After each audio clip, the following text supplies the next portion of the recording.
Party द्वारा 2 સપ્ટેમ્બરથી સદસ્યતા અભિયાનની શરૂઆત કરવામાં આવી છે, જે અંતર્ગત આજે જિલ્લામાં પણ સદસ્યતા અભિયાનની શરૂઆત કરવામાં આવી છે।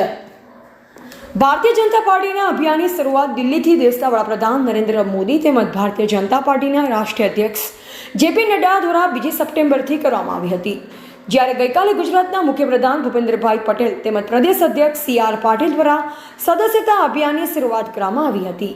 જ્યારે સાબરકાંઠા જિલ્લાની વાત કરવામાં આવે તો ગત 6 વર્ષ પહેલા સદસ્યતા અભિયાન શરૂ કરવામાં આવ્યું હતું, ત્યારે જિલ્લાનો ટાર્ગેટ 2,89,000 પ્રાથમિક સદસ્ય બનાવવામાં આવ્યા, જ્યારે આ વર્ષે વિધાનસભા દીઠ 1 લાખ પ્રાથમિક સદસ્યોના લક્ષ્યાંક સાથે 4 લાખ પ્રાથમિક સદસ્યો બનાવવાના લક્ષ્યાંક તરફ જિલ્લા સંગઠન દ્વારા શરૂઆત કરવામાં આવી છે।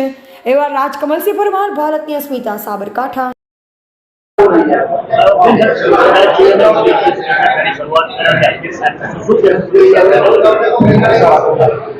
બીજી તારીખથી માન્ય વડાપ્રધાન શ્રી મોદી સાહેબે પ્રાથમિક સભ્ય બનવાની જેપી નડ્ડા સાહેબના હાથે સદસ્યતાનું લોન્ચિંગ કર્યું।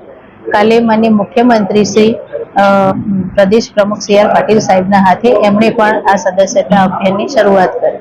સાબરકાંઠા જિલ્લામાં જે લક્ષ્યાંક આપ્યું છે 4 લાખ, એ લક્ષ્યાંક પૂરો કરવા અત્યારથી જ કાર્યકર્તાઓ કામે લાગી ગયા છે અને સૌ કાર્યકર્તાઓ એક પણ ઘર કે એક પણ ફળિયું કે કોઈ નાત જાતના ભેદભાવ વગર સૌના ઘરે ઘરે જઈ અને પ્રાથમિક સભ્ય બનાવવા માટે તત્પર છે।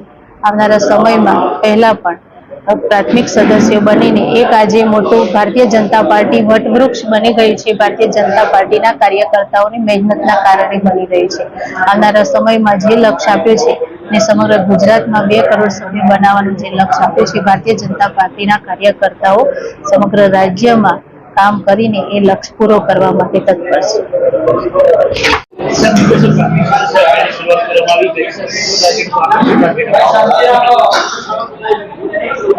2 સપ્ટેમ્બર 2024 થી ભારતીય જનતા પાર્ટીના પ્રાથમિક સદસ્ય બનાવવાનું અભિયાન શરૂઆત થઈ ગઈ છે। ગત પ્રાથમિક સદસ્યતા અભિયાન દરમિયાન સાબરકાંઠા જિલ્લામાં 2,89,000 પ્રાથમિક સદસ્યો બનાવેલા હતા અને 2400 સક્રિય સભ્યો બનાવેલા હતા। આ 2024 દરમિયાન પ્રાથમિક સદસ્યો બનાવવાનું લક્ષ્યાંક સાબરકાંઠા જિલ્લામાં 4 લાખ કરતાં વધુ આપેલું છે અને દરેક વિધાનસભામાં 1 લાખ કરતાં વધુ પ્રાથમિક સદસ્યો બનાવવાનું લક્ષ્યાંક આ સાબરકાંઠા જિલ્લાના કાર્યકર્તાઓએ સ્વીકાર કરેલો છે।